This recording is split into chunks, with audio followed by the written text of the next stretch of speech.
Hi hello అందరికి నమస్తే. ఆంధ్రప్రదేశ్లో ఒక వర్షం వచ్చి లేదా పెద్ద గాలులు వచ్చి ఏదైనా ఒక చెట్టు కూలిపోయినా లేకపోతే ఏదైనా ఒక గుడిసె కూలిపోయినా ఇలాంటివి ఏదైనా జరిగితే ఒక వర్గం మీడియా చేసేటువంటి ప్రచారం ఏంటి? దీని వెనక జగన్మోహన్ రెడ్డి ఉన్నాడు, దీని వెనక వైసీపీ కుట్ర ఉంది అని చెప్పి వీళ్ళు ప్రచారం చేస్తారు.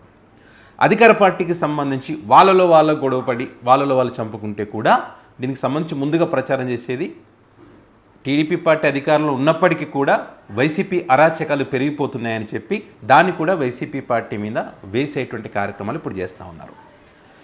సంచలనం కలిగించినటువంటి ఒక హత్య ఈ మధ్యకాలంలో ముప్పవరపు వీరయ్య చౌదరి టీడీపీ పార్టీకి చెందినటువంటి ప్రముఖ నాయకుడి హత్య. మరి ఇది జరిగినప్పుడు మీ అందరికీ తెలుసు, ఒక వర్గం మీడియా ఏ రేంజ్లో మరి ప్రచారం చేసిందో, ఏ రేంజ్లో వైసీపీ పార్టీ మీద నెట్టేసేటువంటి ప్రయత్నం చేసిందో మీ అందరికీ తెలుసు. తర్వాత ఏమైంది? ఈ హత్య ఎందుకు జరిగింది, దీని వెనక ఎవరున్నారు, దీనికి కారణాలు ఏంటి అనేటువంటిది అందరికీ తెలుసు.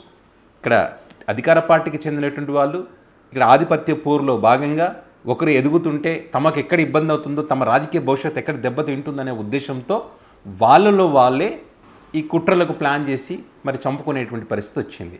సో ఆ రకంగా వాళ్ళలో వాళ్ళు చంపుకుంటే దానికి కూడా వైసీపీ పార్టీ జగన్మోహన్ రెడ్డి కుట్ర ఇది అని చెప్పి ప్రముఖ ఛానల్స్లో అయితే పెద్ద ఎత్తున డిబేట్లు పెట్టి వాళ్ళు మాట్లాడే మాటలు కానీ వాళ్ళు రాసేటువంటి రాతలు కానీ నిజంగా ఎంత దారుణంగా ఉంటే అంత దారుణంగా, నిజంగానే వీళ్ళు చేశారేమో, కూటమి అధికారంలో ఉన్నా కూడా వైసీపీ పార్టీదే నడుస్తుందేమో అన్న రేంజ్లో వాళ్ళు వార్త కథను రాశారు. సో మరి మొత్తానికైతే ఈ కేసుకు సంబంధించి ఒక 9 మంది నిందితులను పట్టుకున్నారని చెప్పి మరి ఎస్పీ దామోదర్ గారు కొన్ని విషయాలైతే వెల్లడించడం జరిగింది. దీని వెనక ఎవరున్నారు ఏంటి అనే దానికి సంబంధించి వీరయ్య చౌదరి హత్యకు అంత స్థానికులే కారణం అని గుర్తించారంట వాళ్ళు.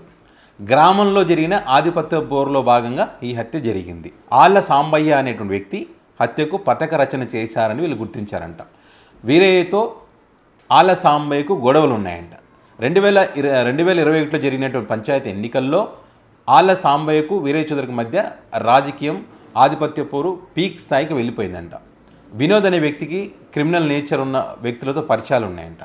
సో ఈ వినోద్కు ఆళ్ళ సాంబయ్య కేసులో ఉన్న మరో నిందితుడు దేవేంద్రనాథ్ చౌదరి, ముప్పా సురేష్లతో సంబంధాలు ఏర్పడ్డాయి. ఈ నేపథ్యంలోనే అమ్మనబోలు గ్రామంలో ఆళ్ళ సాంబయ్య మేనల్లుడు ముప్పా సురేష్లకు వీరయ్య చౌదరికి మధ్య గొడవలు ముదిరాయి. అదే సమయంలో వీరయ్య చౌదరికి నామినేటెడ్ పోస్ట్ అధిష్టానం ఖాయం చేయడంతో ఆళ్ళ సాంబయ్య మరింత భయపడ్డాడు. అతనికి నామినేటెడ్ పదవి వస్తే ఇంకా బలపడతాడని చెప్పి ఆయన భయపడ్డాడంట. ఎలాగైనా వీరయ్య చౌదరిని హత్య చేయాలని చెప్పి వినోద్తో కలిసి ఆళ్ళ సాంబయ్య ప్లాన్ వేశాడు. హత్యకు 20 లక్షల రూపాయలు వినోద్కు అప్పగించాడు. వినోద్ నెల్లూరుకు చెందినటువంటి కిరా హంతకులతో మాట్లాడాడు. చిన్న వ్యక్తిని చంపాలని, అంటే ఇక్కడ ఈయన పేరు చెప్పలేదు, ముప్పవరపు వీరయ్య చౌదరిని టీడీపీ పార్టీకి చెందినటువంటి వ్యక్తిని చెప్పలేదు. వాళ్ళు చిన్న వ్యక్తిని చంపాలని తీసుకొచ్చాడు. 2 బైకులు తీసుకొని ఇక్కడికి వచ్చారు. హత్యలో వంశీ, నాగరాజు, బన్నీ, గౌతమ్ అనే వ్యక్తులు పాల్గొన్నారు. బ్రతికితే మనం బ్రతకమనేటువంటి భయంతో 50 కత్తిపోట్లు పొడిచారంట వీరయ్య చౌదరికి. ఆయన తెలిసిన తర్వాత, ఎందుకంటే ఈయన బ్రతికిన అనుకో మన కష్టం అని చెప్పి వంశీ, నాగరాజులు వీరిద్దరే 2 నిమిషాల 30 సెకండ్లలో 50 కత్తిపోట్లు పొడిచారంట. చూడు, ఎందుకంటే ఈ వీరయ్య చౌదరిని తెలిసిన తర్వాత, అంతకుముందేమో చిన్న వ్యక్తి అని చెప్పారు, ఇక్కడికి వచ్చిన తర్వాత వీరయ్య చౌదరిని తెలిసిన తర్వాత ఆ రకంగా 50 కత్తిపోట్లు పొడిచడం జరిగిందంట, మళ్ళీ బతకూడదు అని చెప్పి.